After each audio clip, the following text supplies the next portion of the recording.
dense vegetation, the horrors of biting insects and venomous snakes make the jungle the ideal place to build a prison.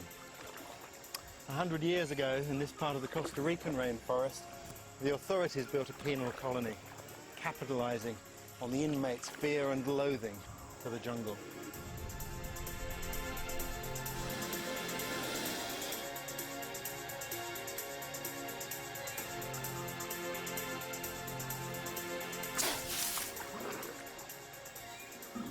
Every time I come to the rainforest, there's a fantastic sense of anticipation because the forest is the most wonderful place to be. When I get in there, I really feel alive.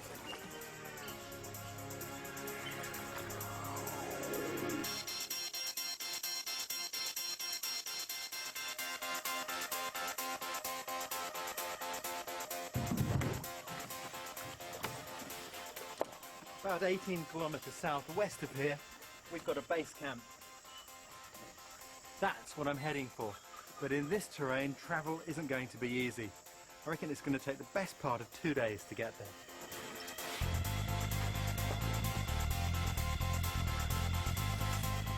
I'm due to meet an expert in jungle medicine at our base camp. I'm carrying all I need for the trek, but I'll also show you how it's possible to survive here with nothing more than a machete.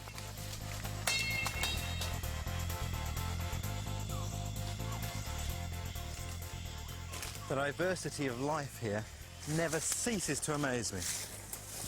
This palm is quite incredible. It has the ability to move its centre of gravity towards the light.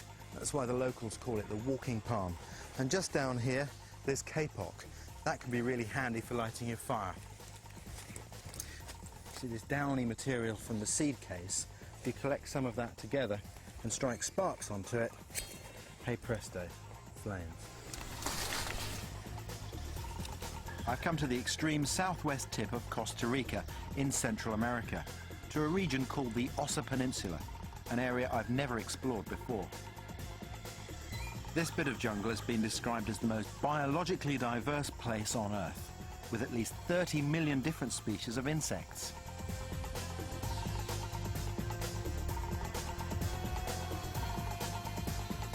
I know the name of every type of tree in Britain, but I give up here. There are just too many to count.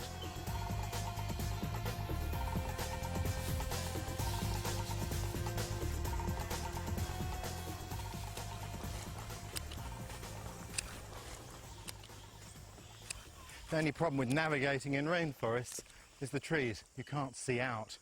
Have a look at the map and I'll show you what I mean. In this area here, there's over 100 square kilometres with nothing but trees, hills and the odd river. So how do I know where I am?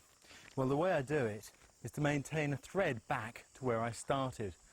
And that thread is made by measuring the angles of the trails using my compass and measuring distance by counting my paces using this handy counting device.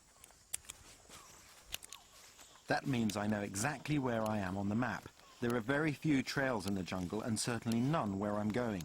And if you get lost, chances are you'll never find your way out. I reckon I've come about 4.5 kilometres. That means that at this sort of pace I should be in base camp by sometime in the early afternoon tomorrow.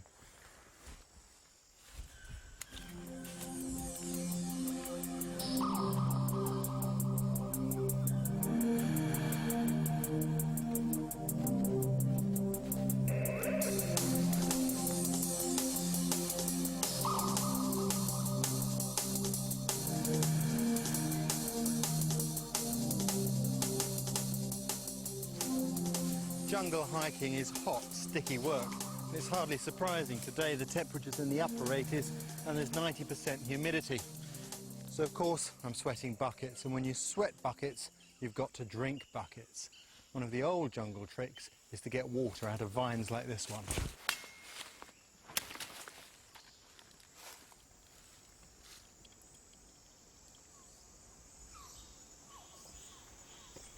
Lovely.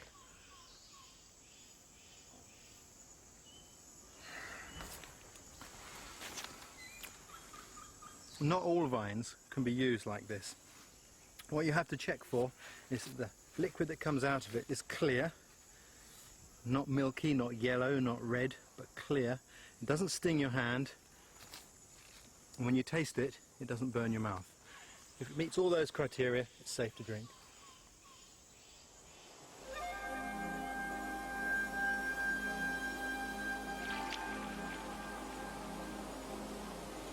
Heat exhaustion can be a killer in the jungle. It's so hot and steamy that your sweat doesn't evaporate, so your body temperature can go haywire. That's why I take every opportunity to cool down.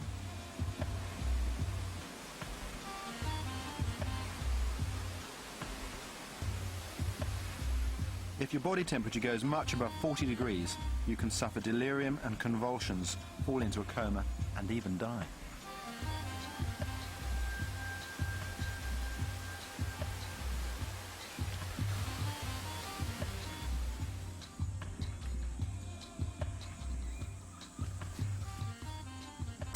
In jungle survival, food isn't a big priority. As long as you've got water, you can live 3 weeks without food, though I'll eat anything I can get my hands on.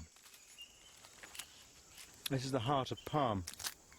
You keep peeling it down through the woody layers to the tender core, which is absolutely delicious. And you eat your way back, when you find a woody bit, you peel it down again and eat the soft inner parts. Lovely.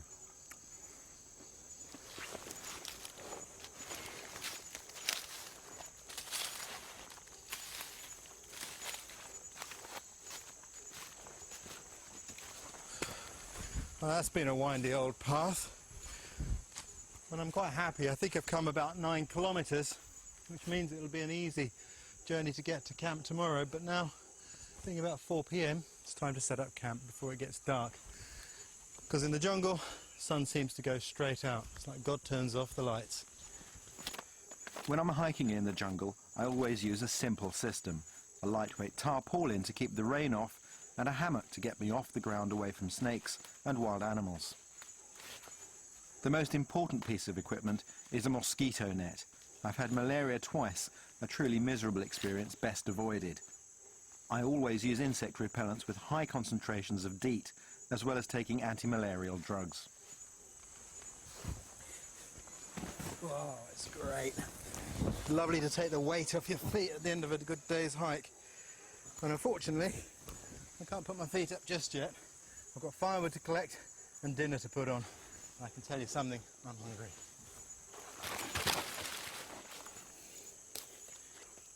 Wood in the rainforest is often wet, so finding dry tinder can be very difficult indeed. So what I do is I always carry a little bag like this with me in the rainforest, and in here I've got a lighter and some little bits of rubber tyre cut into thin strips.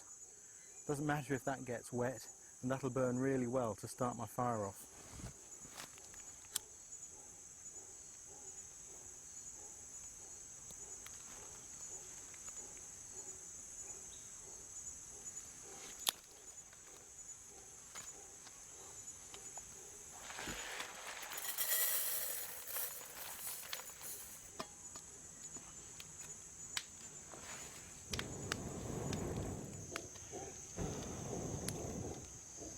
That amazing sound is a howler monkey.